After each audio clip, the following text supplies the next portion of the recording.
Radical plan to stop Doomsday Glacier melting to cost $50 billion. A couple of feet of sea level rise may not sound like a lot, but if sea levels rose by 2 feet worldwide, the effects on coastal communities would be catastrophic. Cities like New York, we know that, for example, Long Island is an average of 50 feet, 40 feet above sea level. Cities like New York, Miami, and New Orleans would experience devastating flooding. Across the globe, 97 million people would be in the path of rapidly encroaching waters, putting their homes, communities, and livelihoods at risk. And that's what would happen if the Thwaites Glacier, nicknamed the Doomsday Glacier, collapsed. But it would not stop there. Right now, this massive Antarctic ice shelf blocks warming seawaters from reaching other glaciers. If the Thwaites collapsed, it would trigger a cascade of melting that could raise sea levels another 10 feet. Already, the melting Thwaites contributes to 4% of global sea level rise. Since 2000, the Thwaites has lost over 1,000 billion tons of ice, but is far from the only glacier in trouble, and we're running out of time to save them.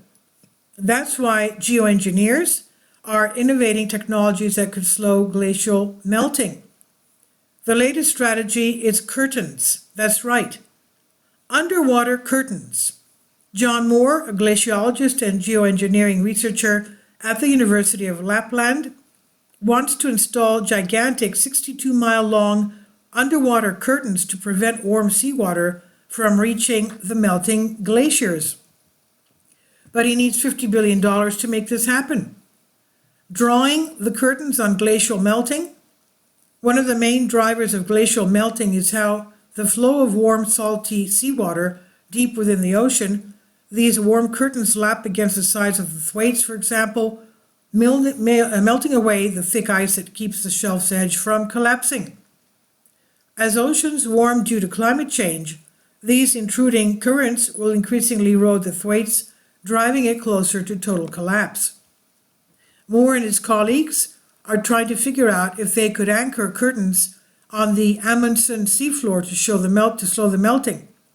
In theory, these curtains would block the flow of warm currents to the Thwaites to halt melting and give its ice shelf time to re-thicken. This is not the first time Moore has suggested this blocking solution. His curtain idea is based on a similar solution he proposed back in 2018, which would block warm water using a massive wall. But curtains are a much safer option, according to Moore. There's just as effective as blocking warm currents, but much easier to remove if necessary, he explains. For instance, if the curtains took an unexpected toll on the local environment, they could be taken out and redesigned. Moore said any intervention should be something that you can revert if you have second thoughts. While Moore and his colleagues are still decades away from implementing this technology to save the Thwaites, they are in the middle of testing prototypes on a smaller scale. A $50 billion idea. Moore's colleagues at the University of Cambridge are already in the very early stages of developing and testing a prototype, and they could progress to the next stage as early as summer of 2025, according to Moore. Right now, researchers at the University of Cambridge are testing a 3-foot-long version of this technology inside tanks. And once they've proven its functionality, they'll move on to test it in the River Cam, either by installing it at the bottom of the river or by pulling it behind a boat, Moore said.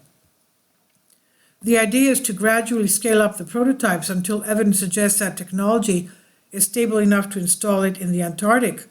If all goes well, they could be testing a set of 33-foot-long curtain prototypes in the Norwegian fjord in about 2 years. We want to know what could possibly go wrong, and if there's no solution for it, then in the end, you just have to give up, Moore said. But there's also a lot of incentive to try and make it work.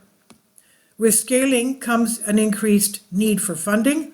This year's experiments will cost around $10,000, but to get to the point where Moore and his colleagues could confidently implement this technology, they'll need about $10 million.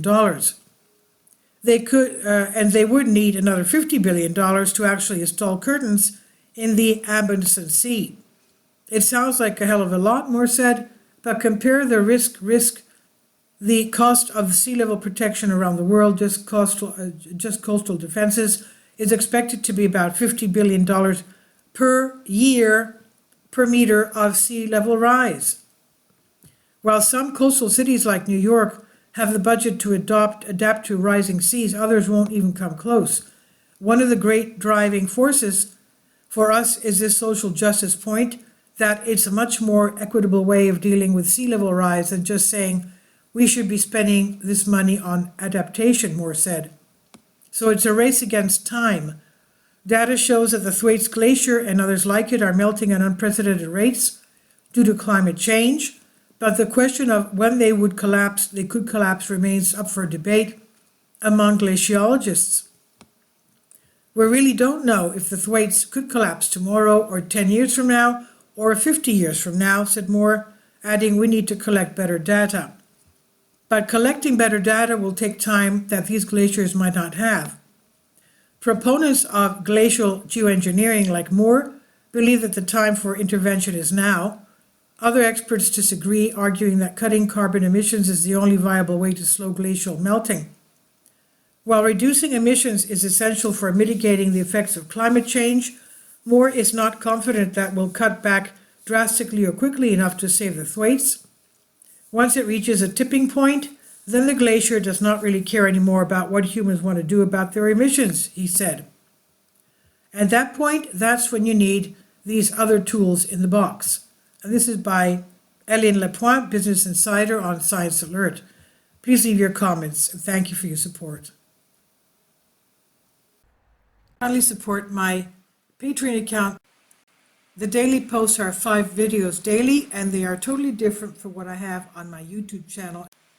Thank you so much for your support and that you find all my content so interesting. You'll find the Patreon account details in the description box below.